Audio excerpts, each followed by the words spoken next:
Telugu Desam party అధికారంలోకి వచ్చిన తర్వాత ఈ 6 నెలల కాలంలో ఈ నియోజకవర్గానికి వాళ్ళు ఏం చేశారు అని అడిగితే ఇలా వైఎస్ఆర్ కాంగ్రెస్ పార్టీకి స్ట్రాంగ్గా ఉన్న లీడర్లు, పేద ప్రజల కోసం పనిచేసే లీడర్ల ఇంటి ముందు గుమ్మాలు కొట్టడం, వాళ్ళ పొలాలకి అడ్డంగా గోడలు కట్టడం, అలాగే వాళ్ళ మీద తప్పుడు కేసులు పెట్టి పోలీసులతో వాళ్ళని బెదిరించడం, ఇలాంటి నీతిమాలిన చర్యలు చేస్తున్నారే తప్ప వాళ్ళు ఇచ్చిన సూపర్ 6 కానీ లేదా మిగతా వాగ్దానాలు కానీ ఏవీ నెరవేర్చకుండా ఏ విధంగా ప్రజల్ని మోసం చేశారో ప్రజలందరికీ ఇప్పుడే అర్థం అయిపోయింది. కానీ దురదృష్టం ఏంటంటే ఈ పంచాయతీలో తాగే నీళ్ల దగ్గర నుంచి ప్రజలకి అన్ని అందుబాటులోకి తీసుకొచ్చే సచివాలయం, ఆర్బీకే సెంటర్ అన్నీ కూడా ఇక్కడ లీడర్లు వాళ్ళ ల్యాండ్ ఇచ్చి కట్టించి ప్రజలకు అన్ని అందుబాటులోకి తీసుకొచ్చారు. కానీ తెలుగుదేశం గతంలో 14 సంవత్సరాలు అధికారంలో ఉన్న చంద్రబాబు నాయుడు అప్పుడు ఏం చేయలేదు, ఇప్పుడు అధికారంలోకి వచ్చాక ఇప్పుడు కూడా ఏం చేయకుండా వాళ్ళు ఫెయిల్యూర్ అయిన విషయాన్ని కప్పిపుచ్చుకోవడానికి ఈ విధంగా కొంతమందిని టార్గెట్ చేసి వైఎస్ఆర్ కాంగ్రెస్ పార్టీ లీడర్ని వేధించటం, భయభ్రాంతులు చేయాలన్న ఆలోచనతో ముందుకు వెళ్తున్నారు. వాళ్ళు అర్థం చేసుకోవాల్సింది ఒక్కటే, మా నాయకుడు జగన్మోహన్ రెడ్డి గారు భయం అనేది ఆయన బ్లడ్లో లేదు. ఆయన వెనక పనిచేస్తున్న మేమందరం కూడా జగనన్న సైనికులుగా ముందుకు వెళ్తున్నాం. ఎవరికి భయపడే పరిస్థితి లేదు.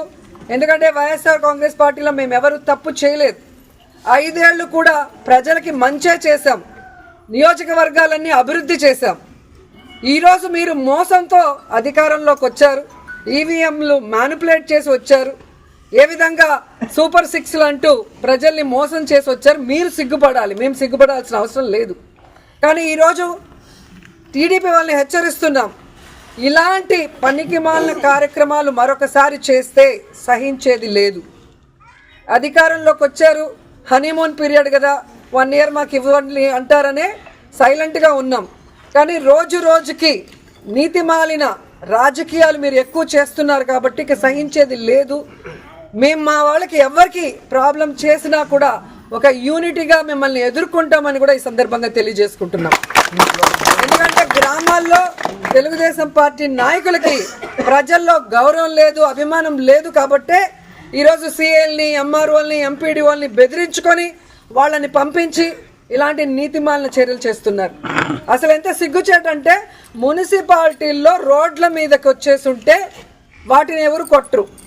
రోడ్ ఎక్కడుంది, ఇల్లు ఎక్కడుంది, ఇంటి ముందు ఉన్న దాన్ని కొట్టడానికి నోటీసు పాత డేట్లో నిన్నే కొట్టారు అంటే ఆఫీసర్లు కూడా ఎంత దిగజారిపోయారు అనేది ఇక్కడ అర్థమవుతుంది. సో ఆఫీసర్లను కూడా హెచ్చరిస్తున్నా, ఇదే విధంగా కనుక మీరు తెలుగుదేశం పార్టీ చెప్పింది ప్రెషర్ అని చెప్పి పనికి మాలిన పనులు చేస్తే మీ మీద హరాస్మెంట్ కేసులు, ప్రైవేట్ కేసులు వేస్తాము.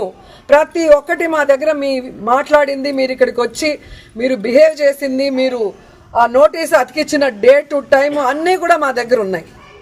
సో ఈ ఊర్లో ఎవరికి ఏం ఇబ్బంది లేకుండా ఒక్క లీలారాం గణపతి శెట్టి ఇంటినే ఎందుకు కొట్టారో కోర్టులో మీరు చెప్పాల్సిన బాధ్యత ఉంది. అలాగే ఏ ఊర్లో అయితే మీరు ఇలాంటి రూల్స్కి విరుద్ధంగా చేస్తున్నారో వాటి అన్నిటికీ కూడా సమాధానం చెప్పే విధంగా మిమ్మల్ని కోర్టులో నిలబెడతామని కూడా ఎంఆర్ఓకి, ఎంపీడీఓకి, పోలీస్ వ్యవస్థకి కూడా హెచ్చరిస్తున్నాం. సో ఎవరు భయపడాల్సిన అవసరం లేదు. వైఎస్ఆర్ కాంగ్రెస్ పార్టీ లీడర్స్కి, కార్యకర్తలకి జగనన్న, మన జిల్లా అధ్యక్షుడు కరుణాకర్ రెడ్డి గారు, నియోజకవర్గం నుంచి నేను ఎప్పుడూ అందుబాటులో ఉంటాం. మీకోసం ఫైట్ చేయడానికి, ఎవరితో అయినా ఫైట్ చేయడానికి, ఎంత దూరం ఫైట్ చేయడానికన్నా కూడా మేము రెడీగా ఉన్నాం. మిమ్మల్ని కాపాడుకోవడానికి మేము ఎప్పుడు మీ వెన్నంటి ఉంటామని కూడా తెలియజేసుకుంటున్నాం. జై జై. ఏంటి శివరాజు, మరి తిరుపతి విషయం మీద రోజా గారి మీద బోల్డ్ ఆరోపణలు వచ్చేస్తున్నాయి.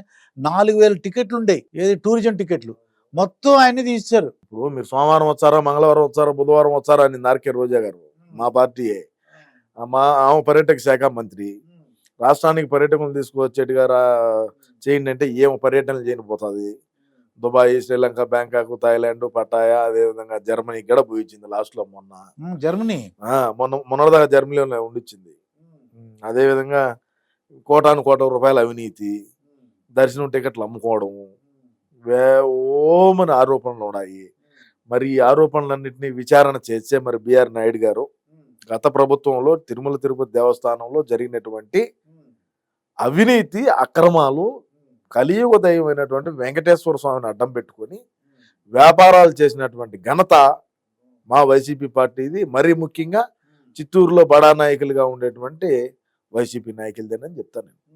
వాస్తవం జరిగింది, తప్పు జరిగింది, ఒప్పుకో. మనం ఒకసారి మాట్లాడుతూ రోజా గారు ఏమన్నారంటే ఇక్కడంట ఈ బాబు అత్యాచారాలు పెరిగిపోయినాయి అంట, రాష్ట్రపతి పాలన పెట్టమంటుంది ఆవిడ దండం పెట్టి, రాష్ట్రపతి గారు పాలన పెట్టండి అని. మరి ఇప్పుడు అయ్యే గడిదినే మాట్లాడిందంటే మాస్టర్ గారు మనకి ఏమన్నా అవసరమా?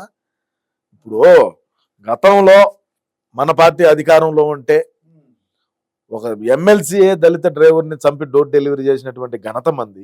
ఒక డాక్టర్ సుధాకర్ ఇటువంటి వాళ్ళు చాలా మంది వెలుగులే కూర్చున్న వాళ్ళే చెప్పుకుంటే కొన్ని వందలు ఉన్నారు.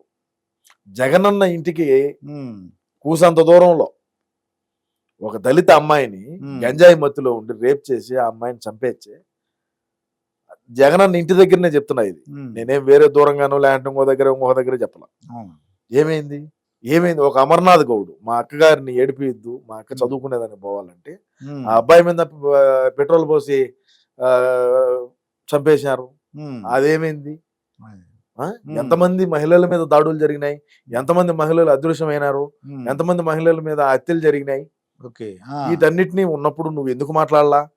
మహిళా చైర్పర్సన్ ఆమె వాసిరెడ్డి పద్మ బయటకు వచ్చి మాట్లాడింది కదా, మేము ఆ రోజు నిలదీస్తామని చెప్పి. మేము ఆ రోజు ఏలెత్తి చూపించే ఏదో 7 మహిళలకు దాడులు జరుగుతున్నాయి, ఏదో 7 మహిళలకి మాదిరి ఇబ్బందికి నేను దిగిన పరిస్థితి అని చెప్పితే ఏం మా ఆయన పట్టించుకోలేదు అని చెప్పి ఆమె చెప్పింది కదా బయటకు వచ్చి. మరి ఇంకేంది ఈ పంచాయతీ? నువ్వు మాట్లాడిన పాట మరి నువ్వు అంత నికార్సుగా, అంత నీతిగా, జాతిగా, అంత కరెక్ట్ గా నువ్వు నగిరిలో నువ్వు పాలన చేసి ఉంటే, నీ చిత్తూరు జిల్లాకు నీ తిరుపతి జిల్లాకు న్యాయం చేసి ఉంటే, మరి నువ్వు 2వ రౌండ్ లోనే ఎందుకు కారెక్కి వెళ్ళిపోతావు? కౌంటింగ్ రోజు 2వ రౌండ్ లోనే ఎందుకు పోతావు సార్? నువ్వు కరెక్ట్ గా చేసి ఉంటే, ఏడా అవినీతి చేయకుంటే